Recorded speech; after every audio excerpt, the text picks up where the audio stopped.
నమస్తే, welcome to our channel. నేను మీ దుర్గా. రామ్ గోపాల్ వర్మ వ్యూహం సినిమా రానే వస్తుంది. ప్రతి హీరో సినిమాకి హీరో ఫ్యాన్స్ వెయిట్ చేస్తారు. కానీ రామ్ గోపాల్ వర్మ సినిమాకి రాజకీయ నాయకులే వెయిట్ చేస్తున్నారు. సెన్సేషనల్ డైరెక్టర్ ఆర్జీవి జగన్ జీవిత కథ ఆధారంగా వ్యూహం శబతం సినిమాలు తీస్తున్న సంగతి తెలిసిందే. వైఎస్ఆర్ మరణించే ముందు, మరణించిన తర్వాత, జగన్ సీఎం అయ్యే వరకు జరిగిన పరిణామాలపై వ్యూహం సినిమా తెరకెక్కుతుంది. ఈ సినిమా డిసెంబర్ 29న రిలీజ్ కాబోతుంది. ఇప్పటికే వ్యూహం సినిమా నుంచి టీజర్, ట్రైలర్, సాంగ్స్ రిలీజ్ చేసిన సినిమాపై ఆసక్తి పెంచుతున్నారు. దాసరి కిరణ్ కుమార్ నిర్మాణంలో తెరకెక్కుతున్న ఈ సినిమాకు జనగర్జన అనే పేరుతో భారీగా ప్రీ రిలీజ్ ఈవెంట్ నిర్వహిస్తున్నారు. విజయవాడలో ఇందిరాగాంధీ మున్సిపల్ స్టేడియం ఆవరణంలో డిసెంబర్ 23 సాయంత్రం 5 గంటల నుండి భారీగా ఈవెంట్ ను నిర్వహించనున్నారు. ఈ ప్రీ రిలీజ్ ఈవెంట్ కి భారీగా జనాలు, జగన్ అభిమానులు వస్తారని అంచనా.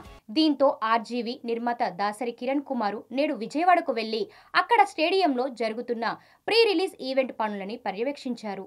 అనంతరం ఆర్జీవి మీడియాతో మాట్లాడారు. ఆర్జీవి మాట్లాడుతూ, వ్యూహం సినిమా ప్రీ రిలీజ్ ఈవెంట్ కి వైసీపీ నాయకులు, ఎమ్మెల్యేలు వస్తారు. వ్యూహం రాజకీయ వ్యూహం కోసం తీయలేదు. వేరే వాళ్ళ మీద వ్యూహం తీస్తాము, కానీ మా మీద మాకు వ్యూహం లేదు. చంద్రబాబు అరెస్టు, వివేక హత్య వంటి సన్నివేశాలు ఉంటాయి. వ్యూహం చంద్రబాబు, పవన్, చిరంజీవి, షర్మిల, సోనియా, రాహుల్ ఇలా అందరి పాత్రలు ఉంటాయి. 2009 నుంచి 2019 ఎన్నికల వరకు జగన్ కు సంబంధించిన అన్ని ఘట్టాలు ఇందులో చూపిస్తాము. జనవరి నెలలో వ్యూహానికి కొనసాగింపుగా శబతం రిలీజ్ చేస్తున్నాము. మా సినిమాకు ఎన్నికల కోడ్ అడ్డురాదు. జగన్ ఆలోచన విధానం నచ్చింది కాబట్టే సినిమా తీస్తున్నాను. శబతంలో జగన్ సీఎం అయ్యాక ఆయన ఫెయిల్యూర్స్, సక్సెస్లు చూపిస్తామని తెలిపారు. దీంతో ఈ జనగర్జన ఈవెంటు అటు రాజకీయ పరంగా కూడా ఏపీలో చర్చగా మారింది.